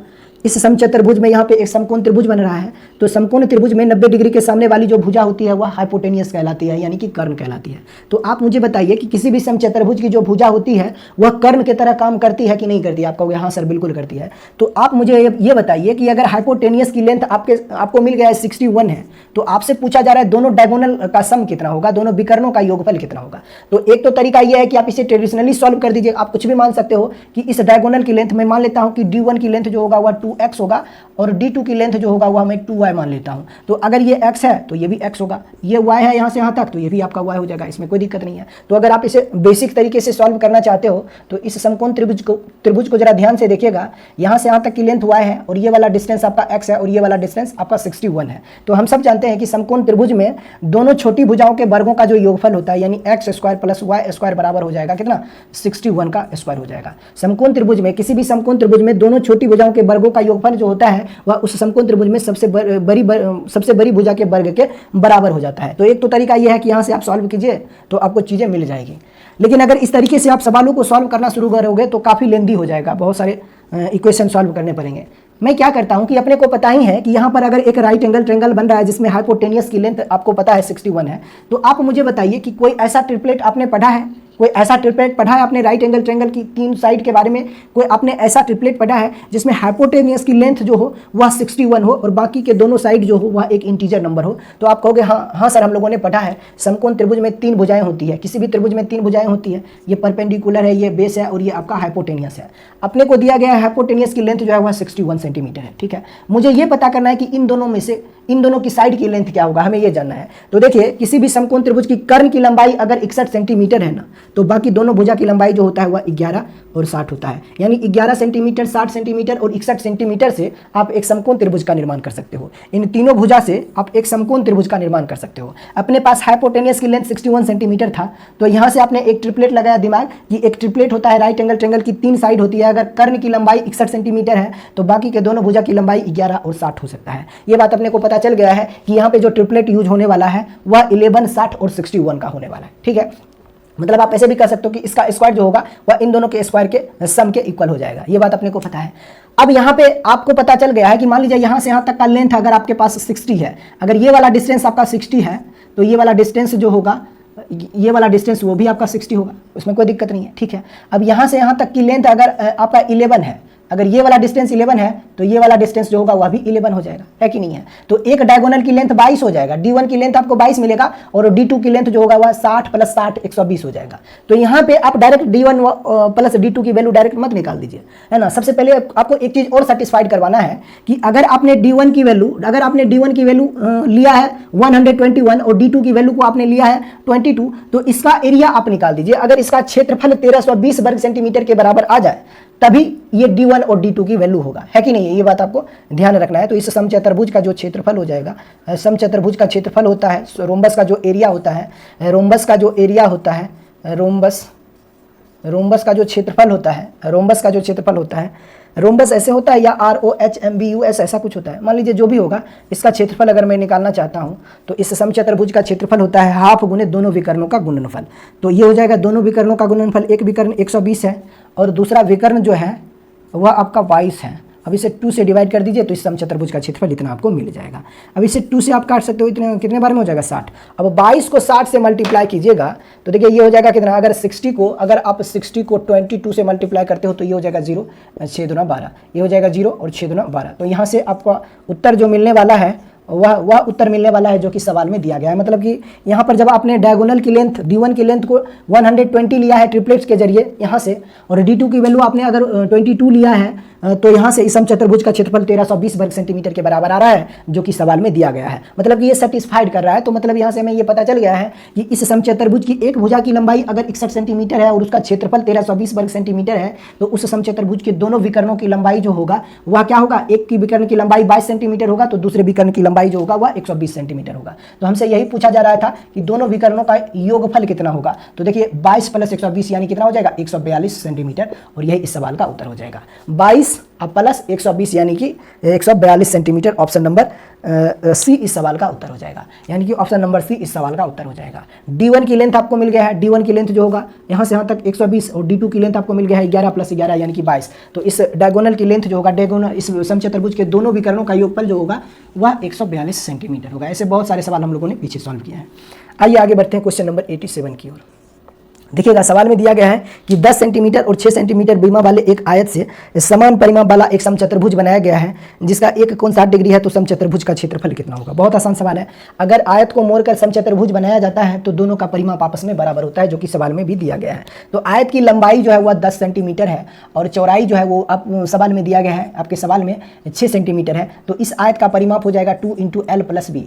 L की लेंथ 10 है प्लस B की लेंथ 6 है, तो आयत का परिमाप इतना हो जाएगा। अब सवाल में बोला गया कि आयत का परिमाप जो है वह समचतुर्भुज के परिमाप के बराबर है। एक आयत को मोड़कर एक समचतुर्भुज बनाया जा रहा है तो आयत का परिमाप समचतुर्भुज के परिमाप के बराबर है, ऐसा सवाल में दिया गया है। अगर नहीं भी दिया गया होता तो ये मैथमेटिक्स की प्रॉपर्टी होती है कि अगर आयत को मोड़कर आप समचतुर्भुज बना रहे हो तो दोनों का पेरीमीटर आपस में सेम हो जाएगा। तो आयत का परिमाप इतना और आप बनने वाला जो समचतुर्भुज है, समचतुर्भुज की एक भुजा की लंबाई अगर a है, क्योंकि समचतुर्भुज की सभी भुजाएं आपस में बराबर होती है, अगर प्रत्येक भुजा की लंबाई a है तो उस समचतुर्भुज का परिमाप जो होगा वह हो जाएगा 4a। तो समचतुर्भुज का परिमाप इतना और उस आयत का परिमाप इतना, और दोनों का परिमाप सवाल में दिया गया है बराबर है। तो यहाँ से आप इसे सॉल्व कर सकते हो। 16 दूना 32, तो यहाँ से a की वैल्यू आपको मिल जाएगा कितना, 8। यही होगा ना, a की वैल्यू आपको मिल जाएगा 8। देखिए ये अगर 32 होगा, 4 से 32 को डिवाइड करोगे तो 8 टाइम्स में कैंसिल होगा, तो बनने वाले समचतुर्भुज की भुजा की लंबाई आपको मिल गया है 8 सेंटीमीटर। हमसे पूछा जा रहा है कि जो समचतुर्भुज बन रहा है आपका, जो रोम्बस आप बना बना रहे हो, जो आयत को मोड़कर एक समचतुर्भुज ऐसे करके आप बना रहे हो,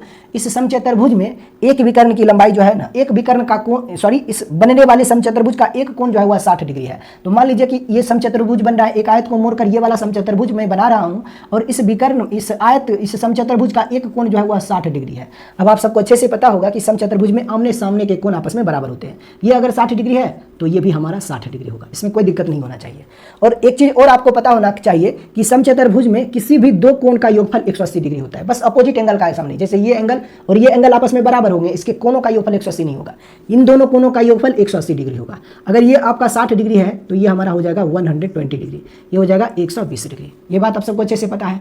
और दूसरी चीज, एक बात और आपको ध्यान रखना है कि समचतुर्भुज के जो विकर्ण होते हैं वह कोण समद्विभाजक होता है, यानी एंगल बाइसेक्टर की तरह काम करता है। तो चलिए मैं यहाँ से एक डायगोनल खींच देता हूँ, यहाँ से मैं एक डायगोनल खींच देता हूँ। तो पूरा एंगल जो है वह 120 डिग्री है। तो अगर आपने यहाँ से एक विकर्ण खींचा है तो ये विकर्ण जो होगा वह 160 को दो बराबर हिस्सों में बांटेगा, तो ये एंगल जो होगा वो 60 डिग्री होगा, तो ये वाला एंगल जो होगा वह भी 60 डिग्री होगा। अब जरा ध्यान से देखिएगा, ये दो कोण आपस में बराबर हो रहे हैं, इन ये दोनों कोणों का योगफल, इस त्रिभुज को जरा ध्यान से देखिएगा, ये वाला जो ट्रेंगल बन रहा है, ये वाला ट्रेंगल, इस ट्रेंगल को ध्यान दीजिएगा, आप ध्यान से देखिएगा, ये वाला ट्रेंगल, इस ट्रेंगल की मैं बात कर रहा हूँ।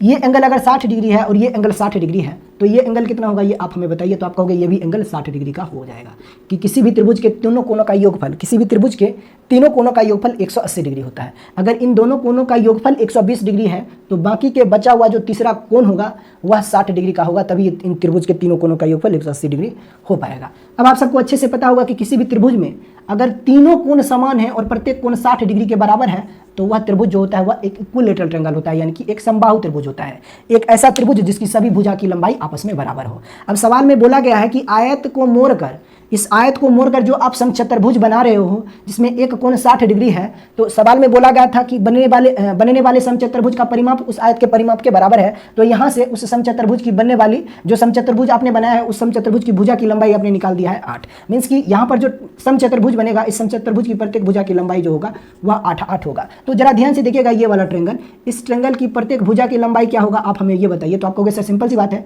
ये इक्विलेटरल ट्रेंगल है और एक साइड आपका 8 है, तो अगर ये 8 है तो ये भी 8 होगा और ये भी 8 हो जाएगा, इसमें कोई दिक्कत नहीं है। तो ये हमारा इक्विलेटरल ट्रायंगल है। अब एक चीज और आपको ध्यान रखना है इस चीज का कि किसी भी समचतुर्भुज में, समचतुर्भुज के विकर्ण जो होते हैं वह पूरे समचतुर्भुज को दो बराबर हिस्सों में बांट देती है। जैसे ये पूरा समचतुर्भुज है तो एक विकर्ण हमने खींचा है तो समचतुर्भुज दो बराबर हिस्सों में टूट गया है। जितना क्षेत्रफल इस हिस्से का होगा उतना ही क्षेत्रफल इस हिस्से का होगा। हमें चाहिए पूरे समचतुर्भुज का क्षेत्रफल, तो मैं क्या करता हूँ कि इस त्रिभुज का क्षेत्रफल निकाल लेता हूँ और उसमें 2 से मल्टीप्लाई कर देंगे तो पूरा समचतुर्भुज का क्षेत्रफल मिल जाएगा, कोई दिक्कत नहीं है। तो आइए अब हम लोग समचतुर्भुज का क्षेत्रफल निकालते हैं। इसका हम लोग क्षेत्रफल, हमसे क्षेत्रफल ही ना पूछा जा रहा है, बिल्कुल क्षेत्रफल पूछा जा रहा है। तो एरिया जो हो जाएगा इस समचतुर्भुज का वो कितना होगा ये बताइए। इस समचतुर्भुज का जो क्षेत्रफल हो जाएगा, एरिया जो हो जाएगा वह कितना होगा। तो पहले आप इस इक्विलेटरल ट्रायंगल का एरिया निकाल दीजिए, फिर इसमें 2 से मल्टीप्लाई कर देंगे तो पूरे रोम्बस का एरिया आपको मिल जाएगा, ठीक है। समबाहु त्रिभुज है तो समबाहु त्रिभुज का क्षेत्रफल होता है √3/4 गुने भुजा का स्क्वायर। भुजा की लंबाई 8 है तो एक समबाहु त्रिभुज का क्षेत्रफल इतना। अब एक समबाहु त्रिभुज का क्षेत्रफल है इतना है और इस समचतुर्भुज में 2 समबाहु त्रिभुज बन रहे हैं तो दोनों समबाहु त्रिभुज का क्षेत्रफल कुल इतना हो जाएगा और इन दोनों समबाहु त्रिभुज का जो क्षेत्रफल होगा वह पूरे समचतुर्भुज के क्षेत्रफल के बराबर हो जाएगा। तो समचतुर्भुज का क्षेत्रफल जो होगा वह इतना के बराबर हो जाएगा। तो अब आप इसे सॉल्व कर दीजिए, ये कितना हो जाएगा 8 चौक 32√3 वर्ग सेंटीमीटर। देख लीजिए कौन सा ऑप्शन दिया गया है, जो ऑप्शन होगा वही आपका उत्तर होगा। देख लीजिए ऑप्शन नंबर डी इस सवाल का उत्तर होगा। बहुत आसान सवाल है, किताब में जो सॉल्यूशन दे रखा है वो भी कुछ इसी तरह का है, में कुछ है नहीं। क्वेश्चन नंबर 88 को देखिएगा, क्वेश्चन नंबर 88 को देखिएगा। सवाल में दिया हुआ है कि एक समचतुर्भुज का क्षेत्रफल 24 वर्ग मीटर है और इसके एक विकर्ण की लंबाई 8 मीटर है। समचतुर्भुज की प्रत्येक भुजा की लंबाई कितनी होगी। एक क्षेत्रफल, अच्छा ऐसे भी सवाल हम लोगों ने बहुत किया है जहाँ पर समचतुर्भुज का क्षेत्रफल दे देगा और दोनों विकर्ण और एक समचतुर्भुज की भुजा की लंबाई आपस में बराबर होगा। जैसे यहाँ पर मान लीजिए एक समचतुर्भुज है ऐसे करके, एक समचतुर्भुज है इस प्रकार से, और इस समचतुर्भुज का जो क्षेत्रफल है यानी कि जो एरिया है वो सवाल में दिया गया है 24 वर्ग मीटर है, 24 वर्ग मीटर है। और इसके एक विकर्ण की लंबाई जो है वो सवाल में दिया गया है 8 मीटर है, 8 मीटर है। और इस समचतुर्भुज की प्रत्येक भुजा की लंबाई जो है वह भी 8 मीटर है। ये सवाल में दिया गया है कि समचतुर्भुज का क्षेत्रफल 24 वर्ग मीटर है और इसके एक विकर्ण की लंबाई 8 मीटर है। अच्छा एक समचतुर्भुज का क्षेत्रफल 24 वर्ग मीटर है और इसके एक विकर्ण की लंबाई 8 मीटर है, तो समचतुर्भुज की प्रत्येक भुजा की लंबाई कितनी होगी? अच्छा, भुजा की लंबाई 8 मीटर नहीं है, ठीक है, तो हमसे पूछा जा रहा है इस समचतुर्भुज की प्रत्येक भुजा की लंबाई कितनी होगी, ये आप हमें बताइए। तो चलिए, इस समचतुर्भुज की भुजा की लंबाई निकालने से पहले आपको निकालना होगा इस समचतुर्भुज में दूसरे विकर्ण की लंबाई क्या होगा। चलिए सवाल को सॉल्व करते हैं। मैं मान लेता हूँ कि ये हमारा एक विकर्ण है और ये हमारा दूसरा विकर्ण है, और दोनों विकर्ण एक दूसरे को समद्विभाजित करता है 90 डिग्री पर, और आपस में दोनों विकर्ण को भी एक दूसरे को समद्विभाजित करता है, यानी कि बाइसेक्ट कर देता है। जितना डिस्टेंस यहाँ से यहाँ तक का होगा उतना ही डिस्टेंस यहाँ से यहाँ तक, जितना डिस्टेंस यहाँ से यहाँ तक का होगा उतना ही लेंथ यहाँ से यहाँ तक का हो जाएगा। ठीक है, मैं क्या कहता हूँ कि D2 को, दूसरे विकर्ण को मैं 2x मान ले लेता हूँ। एक विकर्ण की लंबाई 8 मीटर है। अगर मैं मान लेता हूँ कि यहाँ से यहाँ तक ये हमारा, अगर मान लीजिए ना D1 है और ये आपका D2 है, तो अगर D1 की लेंथ आपका 8 मीटर है तो ये वाला डिस्टेंस आपका 4 होगा, तो ये भी 4 होगा, इसमें कोई दिक्कत नहीं। यहाँ से यहाँ तक 4 है तो ये भी आपका 4 हो जाएगा, कोई दिक्कत नहीं। ठीक है, अब आप हमें ये बताइए कि दूसरे विकर्ण को आपने 2x माना है, तो यहाँ से यहाँ तक की लेंथ जो होगा वो x होगा, तो ये भी x हो जाएगा, इसमें कोई दिक्कत नहीं है। ठीक है, अब आप हमें ये बताइए कि आपके पास इस समचतुर्भुज में दोनों विकर्ण की लंबाई है, तो इस समचतुर्भुज का क्षेत्रफल हो जाएगा, एरिया ऑफ रोम्बस होता है कि हाफ इंटू दोनों डायगोनल का सम। तो D1 की लेंथ 8 है और D2 की लेंथ जो है वह 2x है, तो समचतुर्भुज का क्षेत्रफल इतना हो जाएगा। और इसी समचतुर्भुज का क्षेत्रफल सवाल में दिया गया है कितना है, 24 वर्ग मीटर है। तो दोनों समचतुर्भुज का ही क्षेत्रफल है, तो आपस में बराबर हो जाएगा। 2 से 2 खत्म हो जाएगा, 8 से ये 3 बार में खत्म होगा, तो x की वैल्यू आपने निकाल दिया है 3। अगर x की वैल्यू 3 है, मीन्स कि अगर ये वाला डिस्टेंस आपका 3 है और ये आपका 4 है, तो ये वाला डिस्टेंस जो होगा वह 5 होगा, क्योंकि ये समकोण त्रिभुज है और समकोण त्रिभुज में ट्रिपलेट होता है 3 4 5 का, यानी कि कर्ण की लंबाई 5 होता है और बाकी के दोनों भुजाएं जो होती है वो 3 4 होती है। तो यही तो आपसे पूछा था कि समचतुर्भुज की भुजा की लंबाई क्या होगा, तो 5 सेंटीमीटर हो जाएगा, 5 मीटर हो जाएगा। ऑप्शन नंबर क्या दिया गया, option number D is the right answer. चलिए आगे बढ़ते हैं। वर्ग सेंटीमीटर में था, हमने वर्ग मीटर में ले लिया, थोड़ा यूनिट को ठीक कर लीजिएगा। चलिए आगे बढ़ते हैं क्वेश्चन नंबर 90 की ओर। कहा किसी समचतुर्भुज की प्रत्येक भुजा की लंबाई 25 मीटर है और एक विकर्ण की लंबाई 14 मीटर है। ठीक है, तो समचतुर्भुज का क्षेत्रफल कितना होगा? देखिए, सवाल को आसानी से हमें सॉल्व करना है, यहाँ पे फिगर वगैरह मैं नहीं बताऊंगा, आपको चीज़ों को देख के सवाल को सॉल्व करना है। अगर बताइए कि अगर उस समचतुर्भुज की भुजा की लंबाई 25 सेंटीमीटर या 25 मीटर है और एक डायगोनल की लेंथ जो है वह 14 मीटर है या सेंटीमीटर है, तो हमसे पूछा जा रहा है समचतुर्भुज का क्षेत्रफल कितना होगा। क्या आप गेस कर सकते हो कि अगर उस समचतुर्भुज की एक भुजा की लंबाई 25 मीटर है और एक विकर्ण की लंबाई 14 मीटर है, तो दूसरे विकर्ण की लंबाई क्या होगी? ये आप गेस कर सकते हो क्या? देखिए, तरीके तो हैं ही। आप दूसरे डायगोनल की लेंथ को आप 2x या कुछ भी मान लीजिए, फिर क्षेत्रफल को आपस में बराबर करके आप दूसरे डायगोनल की लेंथ आसानी से पता कर सकते हो। लेकिन इतना हम लोग नहीं करने वाले हैं। हम सब ने बहुत सारे समचतुर्भुज पे बेस्ड सवाल सॉल्व किया है और मैंने आपको कई बार बोला है चीख के कि समचतुर्भुज की जो भुजा होती है वह समकोण त्रिभुज में कर्ण की तरह काम करती है। तो अगर 25 ये है और एक विकर्ण की लंबाई 14 है और हमें पता है कि डायगोनल जो होता है वह एक दूसरे को समद्विभाजित करता है और एक राइट एंगल ट्रायंगल बनता है, दोनों डायगोनल को जब आप खींचोगे, है ना, 4 राइट एंगल ट्रायंगल उसमें बनते हैं। तो एक डायगोनल का आधा 7 हो जाएगा और एक 25 होगा। तो राइट एंगल ट्रायंगल की प्रॉपर्टी होती है, ट्रिपलेट बनता है P, B और H के साथ। हाइपोटेनियस जो है वो आपका समकोण त्रिभुज की भुजा की लंबाई होगा, जो कि समचतुर्भुज की भुजा है। ठीक है, और बेस की लेंथ, एक डायगोनल की लेंथ अगर 14 है तो 14 को जब आप हाफ करोगे तो एक 7 मिल जाएगा। तो यहाँ से आप देख रहे हो ट्रिपलेट बनता है 7 24 25 का, 7 24 25 का, ये ट्रिपलेट बनता है 7 24 25 का। अगर किसी समकोण त्रिभुज में कर्ण की लंबाई 25 सेंटीमीटर है और बेस की लेंथ आपका 7 मीटर है, तो उसकी हाइट जो होगा वह हो जाएगा 24 सेंटीमीटर। ये बात आपको ध्यान रखना है कि किसी भी समकोण त्रिभुज में कर्ण की लंबाई 25 है और आधार 7 है, तो ऊंचाई जो होगा वह 24 हो जाएगा। 7 24 25 एक, यानी इन तीनों भुजाओं से एक समकोण त्रिभुज का निर्माण किया जा सकता है। तो आप मुझे ये बताइए, आपके पास ये 7 वाला है, 7 को डबल करोगे तो पहले विकर्ण की लंबाई आपको मिलेगा, हाइपोटेनियस की लेंथ 25 है और बेस की लेंथ आपको मिला है, परपेंडिकुलर लेंथ जो है वह 24 है। हमें चाहिए दूसरे विकर्ण की लंबाई, तो बस इसे हमें डबल कर देंगे तो दूसरे विकर्ण की लंबाई आपके पास आ गया है 48। अब आपके पास पहले विकर्ण की लंबाई है, दूसरे विकर्ण की लंबाई है, तो क्षेत्रफल निकाल दीजिए। समचतुर्भुज का क्षेत्रफल होता है 1/2 गुने दोनों विकर्णों का गुणनफल। पहला विकर्ण 48 है, दूसरा विकर्ण है 14, तो समचतुर्भुज का क्षेत्रफल जो हो जाएगा वह इतना हो जाएगा। देख लीजिए, सॉल्व कर दीजिए, यूनिट डिजिट आपका 6 बनने वाला है। देख लीजिए कौन सा ऑप्शन होगा। ऑप्शन नंबर, एक ही ऑप्शन है जिसका यूनिट डिजिट 6 बन रहा है, option number B. Option number B इस सवाल का उत्तर हो जाएगा, यानी कि 336 वर्ग सेंटीमीटर। यही है ना, वर्ग सेंटीमीटर है या वर्ग मीटर है? वर्ग मीटर है, ठीक है, 336 वर्ग मीटर। समचतुर्भुज की जो भुजा होती है वह एक समकोण त्रिभुज की तरह, समकोण त्रिभुज में कर्ण की तरह काम करती है। अब एक विकर्ण की लंबाई सवाल में दिया गया है और हमें पता है कि दोनों विकर्ण को जब आप मिलाओगे तो विकर्ण जो होता है वह एक दूसरे को समद्विभाजित कर देता है 90 डिग्री पर। आइए आगे बढ़ते हैं क्वेश्चन नंबर 91 की ओर। यहाँ पर भी वही सवाल है जो क्वेश्चन नंबर 86 में था। मैं उम्मीद करूंगा कि इस सवाल को आपको खुद से सॉल्व करना है। हमसे पूछा जा रहा है दोनों विकर्णों के लंबाई का योगफल कितना होगा। तो देखिए मैं आपको बता देता हूँ, समचतुर्भुज की एक भुजा है जो कि कर्ण की तरह काम करेगा, है कि नहीं। हाइपोटेनियस की लेंथ आपको सवाल में दिया गया है, यानी ए बराबर 41 सेंटीमीटर है। क्षेत्रफल भी दिया गया होगा 720 वर्ग सेंटीमीटर है, यानी एरिया जो है वह 720 वर्ग सेंटीमीटर के बराबर है। हमसे पूछा जा रहा है कि उस समचतुर्भुज के दोनों विकर्णों का योगफल कितना होगा। तो बहुत आसान सवाल है, ठीक है। मुझे आप बताइए, समचतुर्भुज की जो भुजा होती है वह कर्ण की तरह काम करती है, और किसी भी समकोण त्रिभुज में कर्ण की लंबाई अगर 41 है तो वह ट्रिपलेट बनाता है। PBH जो होता है परपेंडिकुलर बेस, और हाइपोटेनियस जो होता है वह एक ट्रिपलेट बनाएगा। जब हाइपोटेनियस 41 होगा तो ये होगा 9 और ये होगा 40, यानी कि ये इन तीनों भुजाओं के जरिए आप एक समकोण त्रिभुज का निर्माण कर सकते हो, जिसमें हाइपोटेनियस की लेंथ फिक्स होगा 41 होगा, और परपेंडिकुलर और बेस की लेंथ आपस में इन दोनों में से कोई एक हो सकता है कि नहीं है। अब परपेंडिकुलर डिस्टेंस आपके पास 9 है, बेस की लेंथ आपके पास 40 है, एंड हाइपोटेनियस जो है वो आपका 41 है। और आप सबको अच्छे से पता होगा कि हमें चाहिए क्या, हमें चाहिए D1 और D2 की लेंथ। तो जब इसमें आप 2 से मल्टीप्लाई करोगे और इसमें भी जब आप 2 से मल्टीप्लाई करोगे तब D1 और D2 की लेंथ आपको मिलेगा। मान लीजिए ये आपका D1 है, और चूंकि देखिए समचतुर्भुज ऐसे होता है ना, कई बार मैंने आपको बताया, दोनों विकर्णों को ऐसे खींचोगे तो यहाँ पे 90 डिग्री का कोण बनता है। जितना भुजा ये होगा उतना ही भुजा ये होगा। अब ये आपका 9 है, और ये पूरा जो है ये वाला भुजा जो है वह 41 है, फिक्स है। तो ये 9 है, ये 41 है, तो यहाँ से यहाँ तक 40 हो जाएगा।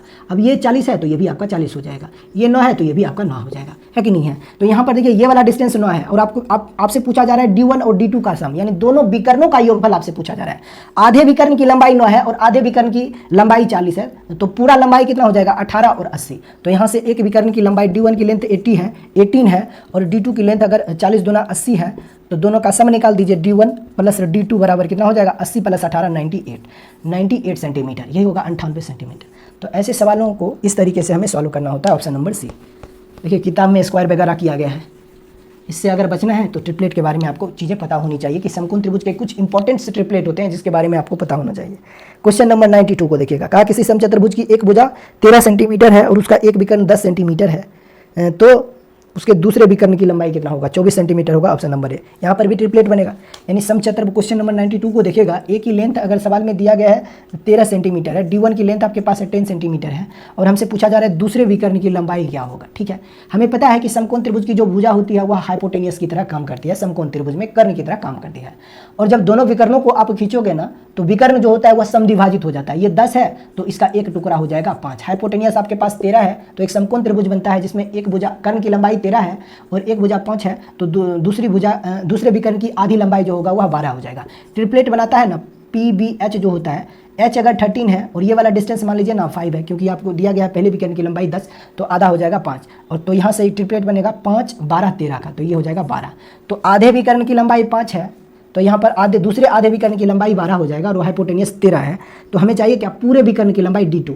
आधे विकर्ण की लंबाई, दूसरे आधे विकर्ण की लंबाई जो है वह 12 है, तो पूरे विकर्ण की लंबाई कितना हो जाएगा 24। ये तुम्हारा उत्तर होगा। देखिए आप में से कुछ स्टूडेंट होंगे जिन्हें लग रहा होगा ये कैसे आया, तो कुछ नहीं है, बस आप फिगर ऐसे ड्रॉ कर लीजिए। मान लीजिए ऐसे आप फिगर ड्रॉ करोगे, समचतुर्भुज की प्रत्येक भुजा की लंबाई 13 सेंटीमीटर है। अब मैं क्या करता हूँ, दोनों विकर्ण को खींच देता हूँ। अब दोनों विकर्ण जो होते हैं वह एक दूसरे को 90 डिग्री पर समद्विभाजित करता है कि नहीं, और विकर्ण जो होते हैं वह एक दूसरे को समद्विभाजित कर देता है 90 डिग्री पर। जितना लेंथ ये होगा उतना ही लेंथ ये वाला होगा, और जितना लेंथ ये होगा उतना ही लेंथ ये वाला हो जाएगा। ठीक है, अब ये वाला डिस्टेंस जो है वह 13 है, 90 डिग्री के सामने वाली इस भुजा की लंबाई जो है वह 13 है, और यहाँ पर एक समकोण त्रिभुज का निर्माण हो रहा है, और एक विकर्ण की लंबाई आपका 10 है। तो मान लीजिए यहाँ से यहाँ तक 10 है, तो ये आपका 5 होगा, ये भी आपका 5 होगा। तो इस समकोण त्रिभुज में ये वाली भुजा 5 है और ये वाली भुजा 13 है, तो ये वाली भुजा क्या हो जाएगा यहाँ से यहाँ तक, तो आपको 12 होगा। अब यहाँ से यहाँ तक 12 है, तो ये भी आपका 12 हो जाएगा। तो दूसरे डायगोनल की लेंथ कितना होगा, 12 + 12 24 मीटर हो जाएगा, या सेंटीमीटर है। ऑप्शन नंबर ए इस सवाल का उत्तर हो जाएगा।